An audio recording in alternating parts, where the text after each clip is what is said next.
Hi guys, ഞങ്ങളിന്ന് കോവിൽ പോണു. അക്കൊന്ന് കെടുത്തേക്കട്ടെ.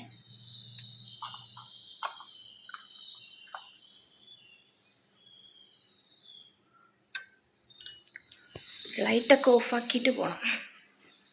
ഒരു വൻ ബഹളമായിരുന്നു ഇവിടെ. കുഞ്ഞിനെ വന്നിട്ട് ഡ്രസ്സ് ഇടിയിക്കാനുള്ള, അതും അങ്കപ്പുറപ്പാടും കഴിഞ്ഞിട്ട് ഇറങ്ങിയിട്ടുണ്ട്. ഓ, കിച്ചണിലായി ലൈറ്റ് കിടക്കട്ടെ, ഇല്ലെങ്കിൽ ഇവിടെ തിരിച്ചു വരുമ്പോൾ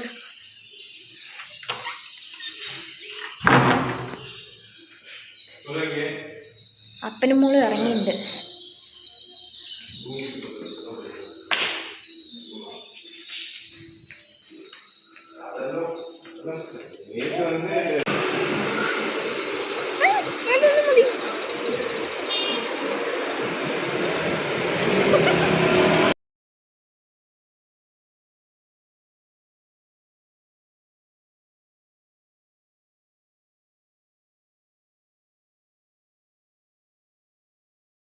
ഈ അമ്പലത്തിൽ വന്ന് പ്രാർത്ഥിച്ചിട്ട് നമ്മൾ മനസ്സിലൊരു പൂ വിചാരിക്കണമെന്ന് പറയും. അത് നമുക്ക് സാധിക്കുമെന്നുണ്ടെങ്കിൽ നമുക്കത് കിട്ടുമെന്ന് പറയും. ഇന്ന് താമര മനസ്സ് വിചാരിച്ചിട്ട് പിന്നെ താമരയല്ലേ കിട്ടാൻ പോണെന്ന് വിചാരിച്ചു. കറക്റ്റായിട്ട് അത് തന്നെ കിട്ടി. പിന്നെ റോസാപ്പൂ കിട്ടി, കുഞ്ഞിക്കും കിട്ടിയിട്ടുണ്ട്. എന്നാ ലവ് യു. എന്നാ എന്നാ എന്നാ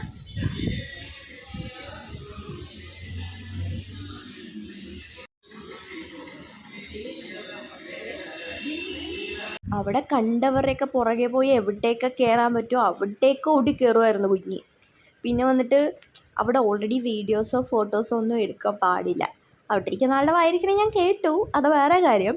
അവൾ വന്നിട്ട് ഇവിടെ സൈക്കോ ഷമ്മീനെ പോലെ അവിടെ ഇവിടെ തൂണിൻ്റെ മറയത്തോ അവിടെ ഇവിടെയൊക്കെ പോയി നിൽക്കുന്നു, ഒളിച്ച് കളിക്കുന്നു. പിന്നെ അവിടെ വഴിപാട് നടത്താൻ വന്നിട്ട് നിന്നവരുടെ മറ്റേ എണ്ണ അടിച്ചിട്ട് മാറ്റിക്കൊണ്ട് പോയിട്ട് പിന്നെ അത് ആരും അറിയാണ്ട് പിന്നെ തിരിച്ചു കൊണ്ട് വെക്കേണ്ടി വന്ന്. അവൾക്ക് കയറാൻ പറ്റാത്ത സ്ഥലത്തൊക്കെ അവൾ മാക്സിമം എത്തി വലിഞ്ഞ് കയറാൻ നോക്കിക്കൊണ്ടിരിക്കുകയായിരുന്നു.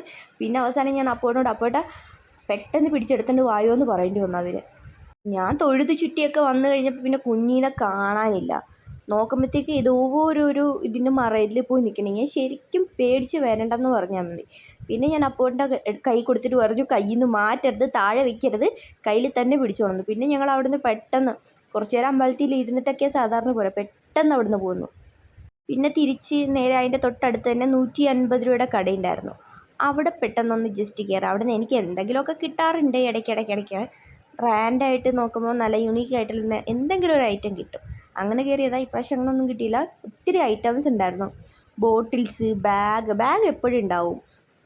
ബാഗ് അതേപോലെ തന്നെ ബാഗൊക്കെ നല്ല അഫോർഡബിളാണ്. ഈ കാണുന്നതൊക്കെ ചാത്ത സാധനമാണ് ഇവിടെ, പക്ഷേ ഇങ്ങനെയുള്ള സ്ഥലങ്ങളിൽ എപ്പോഴും വരുന്ന നല്ല അടിപൊളി സാധനമൊക്കെ വരാറുണ്ട്. പിന്നെ അതേപോലെ തന്നെ കത്തിയൊക്കെ കാണുമ്പോൾ എനിക്ക് മട്ടനും ചിക്കനും ഒക്കെ വെട്ടണതല്ലേ ഇപ്പോൾ ഓർമ്മ വേണം. വേറെ ഒന്നും ഞാൻ പറയുന്നില്ല, വേറെ പറഞ്ഞിട്ട് എന്തെങ്കിലുമൊക്കെ അബദ്ധമായാലോ. സോ പിന്നെ വന്നിട്ട് ഇതുവരെ കാണാത്തതാണ് നമ്മുടെ സ്ട്രെയിറ്റ്നർ, അതുണ്ടായിരുന്നു അവിടെ. പിന്നെ തിരിച്ച് അപ്പോട്ടിന് മെഡിസിൻ വാങ്ങിക്കാനുണ്ടായിരുന്നു. നമ്മൾ ഹോസ്പിറ്റലിൽ വന്നു. കുഞ്ഞിൻ്റെ ഡ്രസ്സായിരുന്നു എല്ലാവരും ചോദിച്ചുകൊണ്ടിരിക്കുകയായിരുന്നു. എല്ലാവരും അടിമുടി ചോദിക്കാത്തവർ നോക്കണം. ഇത് ഞാൻ ഈ മൂവീസിലൊക്കെ കണ്ടിട്ടുള്ള ഐറ്റംസാണ്. തിരിച്ചു വന്ന വഴി അപ്പോൾ എൻ്റെ വാച്ചിൻ്റെ ബാറ്ററി ഒന്ന് മാറ്റണമായിരുന്നു. സോ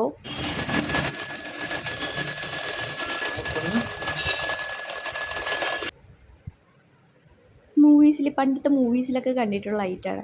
പിന്നെ വന്നിട്ട് അപ്പോഴും പറഞ്ഞു ഫുഡ് വെക്കേണ്ട, ചെന്നിട്ട് നമുക്ക് എന്തെങ്കിലും വാങ്ങാം. നമ്മുടെ മെയിൻ സ്പോട്ടിലേക്കാണ് പോയത്. അത് നേരെ നല്ലൊരു എൻ്റർടൈൻമെൻറ്റ് ഉണ്ടാവും. അത് പിന്നെ ചെന്ന് കഴിഞ്ഞപ്പോൾ തുടങ്ങി.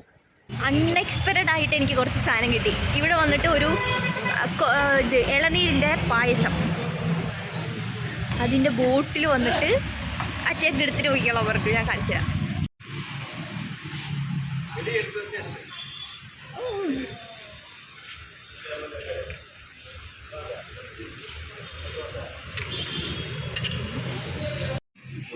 പെറുക്കി എടുക്കണണ്ട കുട്ടികളെ, പെറുക്കി എടുക്കണ ഇങ്ങനെ വാരിക്കോരി എടുക്കുന്നത് വളരെ മോശമല്ലേ.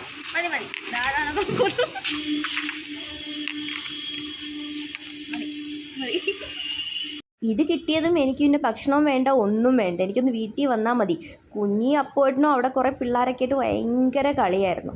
ഞാൻ അവിടെ നിന്ന് പെട്ടെന്ന് തിരിച്ച് വീട്ടിൽ പോകും. ഹായ് ഗൈസ്, അമ്പലത്തിൽ നിന്ന് തിരിച്ച് വീട്ടിലേക്കൊക്കെ വന്നിട്ടുണ്ട്.